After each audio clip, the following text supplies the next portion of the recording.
Hello hello et bienvenue dans un nouveau vlog. Aujourd'hui je vous retrouve à Paris. Je suis arrivée hier soir. Je suis à l'hôtel... Non, je suis arrivée avant-hier soir. Mais hier je vous ai vlogué pour un projet que je pourrais vous révéler qu'en septembre. Du coup voilà, je suis arrivée hier soir, j'ai vlogué mais ça sortira plus tard. Et là ce matin j'ai rendez-vous à l'institut de Cléor que je vous ai déjà montré de nombreuses fois en vlog. C'est vraiment l'institut où je vais toujours à Paris pour me faire des soins. Et aujourd'hui je vais tester le soin Hydra Floral Everfresh. C'est pour ça que je suis pas maquillée. Et là je vais me dépêcher parce que je suis pas en avance et j'aimerais quand même passer au petit déj. Bon bah voilà, j'ai eu le temps de prendre un bon petit déjeuner parce que les Uber mettent leur vie ici. Je sais pas, j'ai l'impression que ça a changé et qu'ils acceptent des courses alors qu'ils sont déjà en course. Et que du coup, il faut qu'ils déposent les gens avant de venir. Donc bah, ça rallonge grave le temps quoi. Je pensais que j'allais être à l'heure mais non, ça va me mettre en retard tout ça.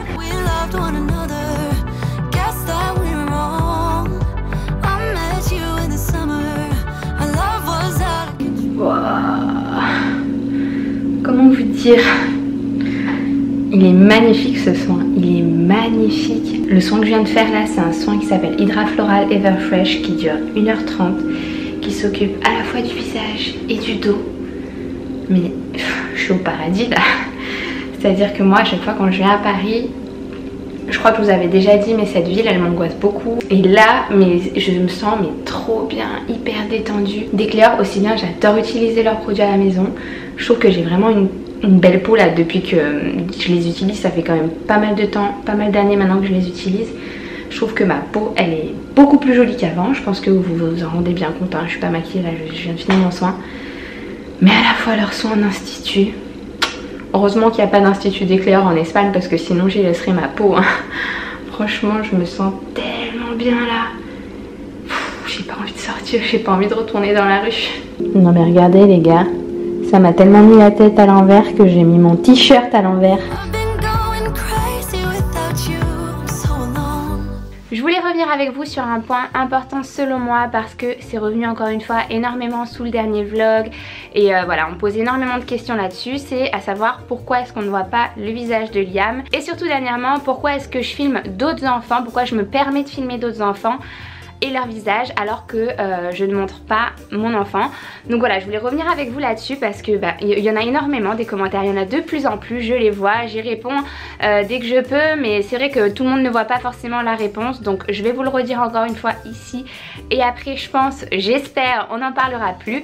Donc je vous avais déjà dit il y a un moment, même je pense avant d'accoucher, que je voulais préserver le visage de Liam, je voulais préserver voilà, son intimité, je veux pas qu'il puisse être reconnu où que ce soit.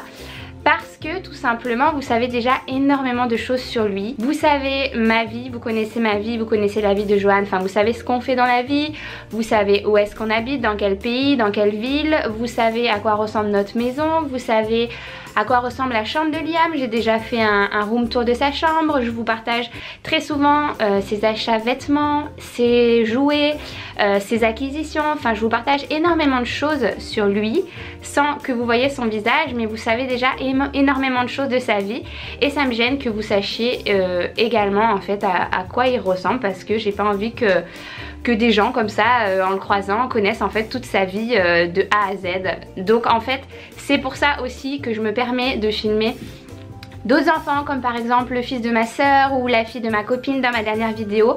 C'est tout d'abord parce que les parents sont d'accord. Je me permettrai jamais de filmer un enfant si les parents ne sont pas d'accord et qu'ils ne sont pas à l'aise. Les parents sont tout à fait au courant que ces vidéos sont postées sur YouTube, qu'il y a des milliers de vues, donc ça déjà c'est dit. Et ensuite il y a une énorme différence entre filmer par exemple la fille de ma copine dont vous ne connaissez rien de sa vie, vous ne savez pas où elle habite, vous ne connaissez pas ses jouets, ses habits, vous ne savez pas voilà où est-ce qu'elle grandit, où est-ce qu'elle évolue, et quand vous allez la croiser, si jamais vous la croisez un jour, vous n'allez pas connaître toute sa vie, enfin je veux dire vous l'aurez vue dans une vidéo et c'est tout. Et je pense qu'il y a aussi ça, c'est que moi je filme énormément, je fais des vlogs et ça me plaît de partager ma vie privée avec vous, honnêtement ça me plaît et j'adore partager avec vous. Et je pense que si jamais je le faisais pas, si jamais je faisais juste des vidéos beauté, des vidéos Life as Caroline, des vidéos face caméra et que vous ne connaissiez rien de ma vie personnelle, là je pense que ça me dérangerait moins de vous montrer le visage de Liam parce que vous connaîtriez son visage mais vous connaîtriez rien de sa vie privée. Donc voilà, je pense qu'il y a vraiment une association à faire entre le fait de Je vous partage énormément de choses sur ma vie de maman, sur ses acquisitions à lui, parce que j'ai envie de partager avec vous. Je trouve ça hyper intéressant, la parentalité, je trouve ça hyper intéressant de partager toutes ces choses. Mais à la fois j'ai très envie de garder sa vie privée, en fait son intimité, et que du coup si un jour il se retrouve à aller habiter en France, qu'il puisse pas être reconnu en fait, tout simplement, qu'il puisse avoir le choix en fait. Donc voilà, j'espère que j'aurai été assez claire et que vous comprenez bien la différence entre filmer un enfant une fois par an, une fois tous les 6 mois sans que vous ne connaissiez rien de sa vie privée, et filmer un enfant dans tous mes vlogs régulièrement, que vous connaissiez son nom, sa chambre, où est-ce qu'il grandit, comment il joue, toutes ses acquisitions. Enfin voilà, je trouve que c'est beaucoup trop personnel. Moi personnellement j'adore suivre des vlogs de famille sur YouTube, j'adore voilà, que des gens partagent le visage, et je comprends qu'on puisse être frustré que je ne montre pas Liam, ça je le comprends totalement.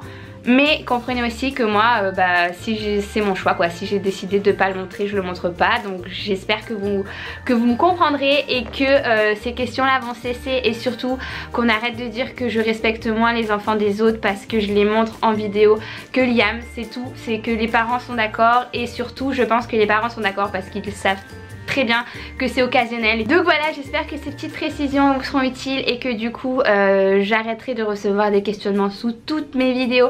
Quand est-ce que tu vas nous montrer Liam? Quand est-ce que tu vas nous montrer Liam? Puisque Liam je ne le montrerai pas. Je vous ai partagé des photos de moi petite si jamais vous voulez avoir un aperçu de à quoi ressemble mon fils, puisque c'est mon portrait craché mais en garçon de quand j'étais petite, mixé avec Joanne bien entendu. Donc voilà, j'espère que vous me comprenez. Je ne m'adresse pas à tout le monde bien évidemment, puisqu'il y en a énormément qui comprennent mon choix et qui le respectent. Mais pour ceux qui avaient encore des incompréhensions, j'espère que ces petites précisions vous auront éclairé.